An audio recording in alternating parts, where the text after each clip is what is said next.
Happy new year, good morning. તો મારા અને મારા ફેમિલીથી આપની નવા વર્ષની હાર્દિક શુભકામનાઓ છે. તો આજનો બ્લોગ મને સ્ટાર્ટ કરી દીધો. આજથી સવારથી નહીં થઈ કપડાં પહેરીને તૈયાર થઈ ગયો. મંદિરની થોડી પૂજા કરતા હતા. મારું મંદિરની પૂજા કરતા હતા. મંદિરે હાથ ચરાવવાનો હતો તે પૂજા કરી લઈએ થોડી મંદિરે. તો હું ખેતરમાં આવીએ તો ગોગા મહારાજનો દીવો ભરવા. તો આ મારો ગોગા મહારાજનું મંદિર બહુ નાનું છે બનાવેલું. અત્યારે તો બાઇકે હાર ચરાવી દીધો હતો. આવો તો બાઇક આવો લુક આવો નવા વર્ષનો આવો લુક લાગતો હતો બાઇકનો.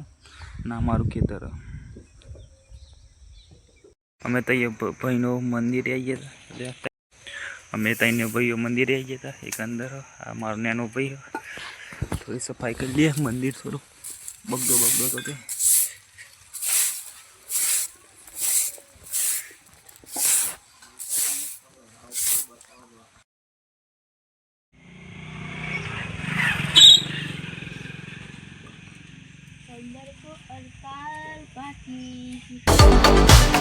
મારા અને મારા પરિવાર તરફથી તમને બધાને હાર્દિક શુભકામનાઓ. દ્વારકાધીશ હંમેશા તમને બધાને ખુશ રાખે. તમારા બધાના સપના બધા હેપી ન્યૂ યર.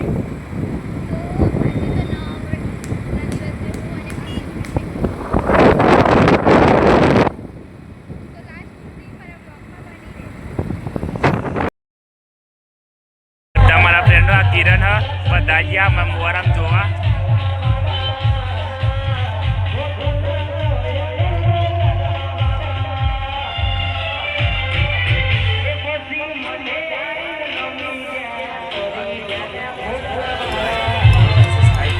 બ્લોગમાં બહુ શૂટ નહોતો કર્યો કારણ કે મને બહુ શરમ આવે ઉતારતા બ્લોગ. હું જ્યાં ટાઈમમાં મમ્મી ગયા તોય પણ બહુ શોર્ટ નહોતું કર્યું. તો પણ વિડીયો શૂટિંગ નહોતું કર્યું. જતાં થોડું કર્યું હતું પણ બહુ શરમ આવે એટલા માટે હું બહુ અત્યારે તો નવી એટલે પહેલાં બનાવતા હતા પછી વચ્ચે બંધ કરી નાખ્યું હતું. પાછું ચાલુ કરી આ કે કરતી હતી એટલા માટે ચાલુ કર્યું બ્લોગનું. બ્લોગમાં તો બહુ ઇન્ટરેસ્ટ નહીં પણ ખાલી આ તો શોખ માટે બનાવીએ. ખાલી જસ્ટ એવું મનમાં ઈચ્છા કે બ્લોગર બનવું ખાલી એટલા માટે જ બનાવીએ. બહુ એટલું બધું નહીં કે બ્લોગર બની જ જાઉં. અને થોડું કોલેજે ચાલુ એટલા માટે બહુ ખાસ બ્લોગ બનાવતા નહીં. કોલેજે જેવું જઉં છું એટલા માટે.